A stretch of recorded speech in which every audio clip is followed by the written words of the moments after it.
Students good morning. मैं Hindi teacher आपका L N विश्वे। आज इस संदर्भ में अपन कक्षा 7th का पार्ट 6 पढ़ेंगे, हिंदी का पार्ट 6। तो सभी बच्चे बुक्स निकालें और पेज नंबर 34 देखें। यह एक मनोरंजक कहानी है, साइकिल की सवारी। शायद तो मैं पढ़ता हूँ, आप लोग सुनिए। इसमें समझाने का ऐसा कुछ नहीं है, सिर्फ रीडिंग भर है। तो सन 1932 की बात है। बैठे बैठे ख्याल आया चलो साइकिल चलाना सीख लें, और इस शुरुआत यूं ही हुई कि हमारे लड़के ने चुपाते यह विद्या सीख ली और हमारे सामने से सवार होकर निकलने लगा। अब आपसे क्या कहें कि लज्जा और घृणा के कैसे कैसे ख्याल हमारे मन में उठे। सोचा क्या हम ही संसार भर में फिसड्डी रह गए हैं। सारी दुनिया चलाती है, जरा जरा के छोटे चलाते हैं,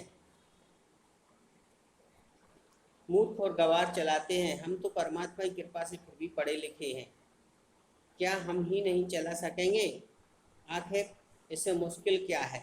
तो एक आदमी है जो साइकिल चलाना सीखता है, उसका लड़का चलाना सीख गया, पर वो अब सीखना चाहता है। देखिए, दूसरे दिन हमने अपने फटे पुराने कपड़े तलाश किए और उन्हें ले जाकर श्रीमती जी के सामने पटक दिया कि इनकी जरा मरम्मत तो कर दो।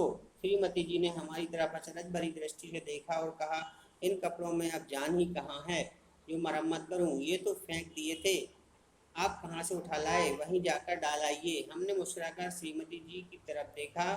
इसका मतलब यह था कि तुम्हें क्या मालूम हमारे क्या क्या इरादे हैं। फिर क्या, तुम हर समय बहस न किया करो, आखिर मैं इन्हें ढूंढ ढांढ कर लाया हूँ, तो ऐसे ही तो नहीं उठा लाया। कृपया करके इनकी मरम्मत कर डालो जल्दी से। मगर श्रीमती जी बोली, पहले बताओ क्या बनेगा, क्या इन कपड़ों का क्या बनेगा?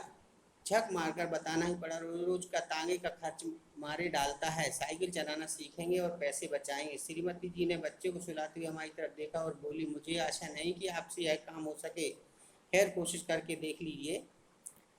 मगर इन कपड़ों का क्या करोगे? हमने जरा रौब में कहा, आखिर साइकिल से हम 2 बार गिरेंगे या नहीं, और गिरने से कपड़े फटेंगे या नहीं, तो जाहिर है वे नए कपड़ों का अनुमान कर बैठे हैं। जो बुद्धिमान हैं वे पुराने कपड़ों से काम चलाते हैं, और हमारा ख्याल है हम बुद्धिमान हैं। मालूम होता है हमारी इस युक्ति का कोई जवाब हमारी पत्नी के पास नहीं था। अब हमारे सामने यह सवाल आया कि अपना उस्ताद किसे बनाएं। देखिए, साइकिल चलाने की ठान ली उसने। हमारे लड़के ने क्या किसी को शागिर्दगी की थी? किसी की शागिर्दगी की थी? कहता था, मैंने तो ऐसे ही सीख लिया साइकिल चलाना, उसने तो ऐसे ही सीख लिया। अब आगे देखिए, इसी उधेड़ बुन में बैठे थे कि तिवारी लक्ष्मी नारायण आ गए और बोले, अम्मा यार, हो जाए एक बाजी शतरंज की। हमने सिर हिलाकर जवाब दिया, नहीं तिवारी, आज तो जी नहीं चाहता, आज नहीं खेलेंगे हम। तिवारी ने अपने सिर से टोपी उतारकर हाथ में ले ली और चोटी पर हाथ फेरकर बोले, हम तो इतनी दूर से चलकर आए कि 1-2 बाजियां खेलेंगे, तुमने कह दिया जी नहीं चाहता। हमने कहा, अगर जी ना चाहे तो कोई क्या करे? तिवारी ने हमारी तरफ बेबसी की आंखों से ऐसे देखा मानो हमको कोई खजाना मिल रहा है, और वे खाली हाथ रह जाते हैं। बोले, मेरी मानो तो यह रोग ना पालो। साइकिल लक्ष्मी नारायण को उन्होंने बताया कि मैं साइकिल चलाना सीखता हूँ, अब मैं शतरंज नहीं खेल सकता।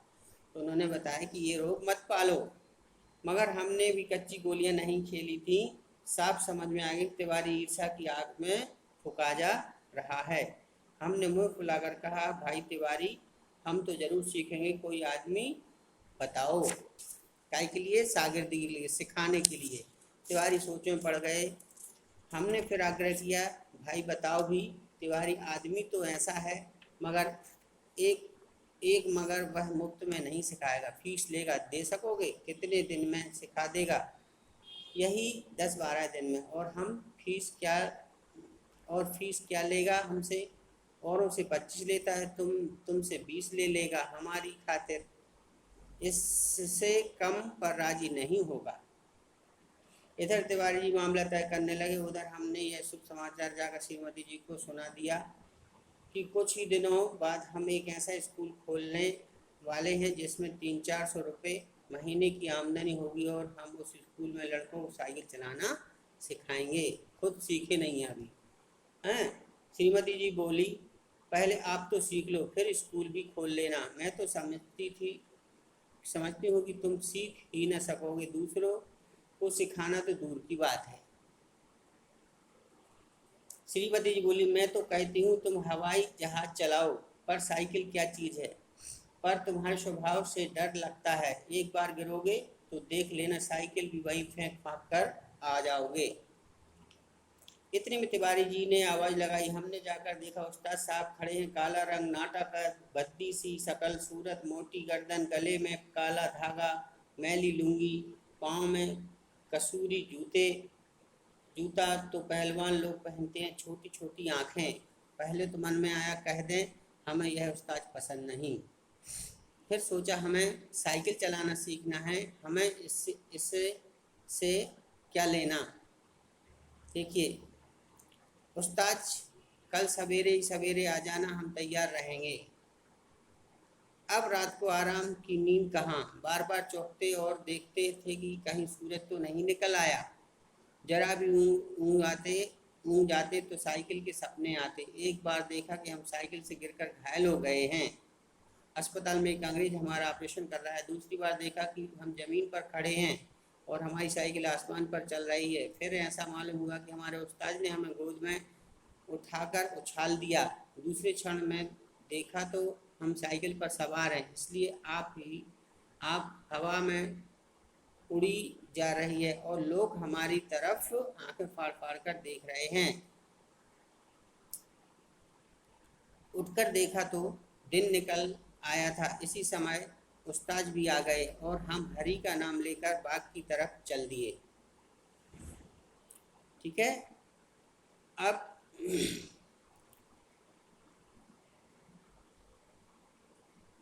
दांत पीस देखिए क्या कहें, हमें जैसा क्रोध आया उस नामुराद बिल्ली पर, और अरे कहाँ यहाँ से, लेकिन अभी घर से निकले ही थी कि बिल्ली रास्ता काट गई और एक लड़के ने छींक दिया। क्या कहें, हमें कैसा क्रोध आया उस नामुराद बिल्ली पर और उस शैतान लड़के पर, मगर क्या करते, दांत पीस कर रह गए। एक बार फिर भगवान का नाम लिया और आगे बढ़े, पर बाजार में पहुंचकर देखा कि हर आदमी जो हमारी तरफ देखता है मुस्कुराता है। अब हम हैरान थे कि बात क्या है और ये लोग मुस्कुराते क्यों हैं। एकाएक हमने देखा कि हमने जल्दी और घबराहट में पायजामा और अचकन दोनों उल्टे पहन लिए हैं और लोग इसी पर हंस रहे हैं। तो इस प्रकार से वो साइकिल चलाते हैं। उस्ताद साहब जब देखिए उधर उस्ताद साहब ने साइकिल की घंटी बजाकर हमने अपने पास बुलाया और बोले, मैं एक गिलास लस्सी पी लूँ, आप जरा साइकिल को थामिए 2 मिनट के लिए। उस्ताद साहब जब लस्सी पीने लगे तो हमने साइकिल के पुर्जों को ऊपर नीचे से परीक्षा शुरू कर दी। फिर कुछ जी में आया तो उसका हैंडल पकड़कर जरा चलने लगे, मगर 2 ही कदम गए होंगे कि ऐसा मालूम हुआ जैसे साइकिल सीने पर चढ़ी जाती है। दूसरे क्षण साइकिल अपने पूरे जोश से हमारे पांव पर गिरी और हमारी राम दुआई बाजार में एक सिरे से दूसरे सिरे तक घूमने लगी। उस्ताद जी लस्सी छोड़कर दौड़े आए और दयावान लोगों भी जमा हो गए। सबने मिलाकर हमारा पांव साइकिल से निकाला। उस्ताद ने साइकिल को अच्छी तरह देखकर कहा, यह तो टूट गई, बनवानी पड़ेगी। पहले ही दिन टूट गई साइकिल। देखिए अब साइकिल चला रहे थे, साइकिल बन गई, अब साइकिल चला रहे, दिल ही दिल में फूले ना समाते। मगर हाल यह था कि कोई आदमी 200 गज के फासले पर भी होता तो हम गला फाड़ फाड़ कर चिल्लाकर शुरू कर देते, साहब जरा बाई तरफ हट जाइए, हम नए सवार हैं और साइकिल हमारे बस में नहीं है। दूर फासले पर कोई गाड़ी दिखाई देती तो हमारे प्राण सूख जाते। ठीक है, सहसा हमने सामने तिवारी आते दिखाई दिया। हमने उसे दूर से ही अल्टीमेटम दे दिया, ओ तिवारी बाएं तरफ हो जाओ वरना साइकिल तुम्हारे ऊपर चढ़ा देंगे। तिवारी ने अपनी छोटी छोटी आंखों से हमारी तरफ देखा और मुस्कुरा कहा, जरा एक बात तो सुनते जाओ। हमने एक बार हैंडल की तरफ तो दूसरी तरफ तिवारी की तरफ देखा, जब जवाब दिया कि इस समय कैसे कैसे सुन सकते हैं, देखते नहीं कि साइकिल पर सवार है। तिवारी, तो क्या जो साइकिल चलाते हैं वो किसी की बात नहीं सुनते? जरा उतर जाओ फिर चढ़ जाना। हमने लड़खड़ाती हुई साइकिल को संभालते हुए जवाब दिया, उतर जाएं तो फिर चढ़ाएगा कौन? अभी चलाना सीखा है, चढ़ना नहीं सीखा है, चढ़ना कल सीखेंगे। तिवारी जी चिल्लाते रह गए। हम आगे निकल गए, इतने के सामने से एक तांगा नजर आया। हमने उसे दूर से ही डांट दिया, बाईं तरफ रहना भाई, अभी नया सीखा है। नौ सीखिया है हम। तांगा बाईं तरफ मुड़ गया। हम अपने रास्ते चल रहे थे, एकाएक पता नहीं घोड़ा भड़क उठा या तांगे वाले की शरारत सूझी जो भी। तांगा हमारे सामने आ गया, हमारे हाथ पैर फूल गए। जरा सा हैंडल घुमा दिया तो हम दूसरी तरफ निकल जाते, मगर जब बुरा समय आता है तो बुद्धि पहले ही भ्रष्ट हो जाती है। उस समय हमें ख्याल ही नहीं आया कि हैंडल घुमाया भी जा सकता है। उस समय तो ऐसा मालूम हुआ कि विधाता ने हमारी साइकिल के लिए यही रास्ता नियत कर दिया था जिस पर तांगा चला आ रहा है। क्षण भर में हमारे जीवन की सारी घटनाएं हमारी आंखों में फिर आईं और दूसरे क्षण हम और हमारी साइकिल दोनों तांगे के नीचे। जब होश आया तो हम घर में थे और हमारी देह पर जाने कितनी पट्टियां बंधी हुई थी। हमें होश में देखकर श्रीमती जी ने कहा, क्यों, अब क्या हाल है? मैं कहती ना थी साइकिल चलाना ना सीखो। उस समय तो किसी की सुनते ही ना थे। हमने सोचा लाओ सारा इल्ज़ाम तिवारी पर थोप दें और आप साहब बच जाएं। बोले, यह सब तिवारी की शरारत है। श्रीमती जी ने मुस्कुराकर जवाब दिया, यह तो तुम उसको चकमा दो, कुछ जानता ना हो। उस तांगे पर मैं ही बाल बच्चों को लेकर घूमने निकली थी कि चलो सैर भी कर आएंगे और तुम्हारी साइकिल चलाना भी देख आएंगे। हमने लाजवाब होकर आंखें बंद कर ली। उस दिन के बाद फिर कभी हमने साइकिल को हाथ नहीं लगाया। तो ऐसे थे वे साइकिल चलाने वाले। ठीक है ना? तो ये जो एक हास्य व्यंग है, इसको इस क्लास में पढ़ते तो और मज़ा आता। जब क्लास लगेगी तो हम फिर से पढ़ाएंगे इसको, मज़ा आएगा। ठीक है ना? इसमें थोड़े से क्वेश्चन आंसर हैं, शब्दार्थ हैं, जो मैं आपको कल व्हाट्सएप करूँगा।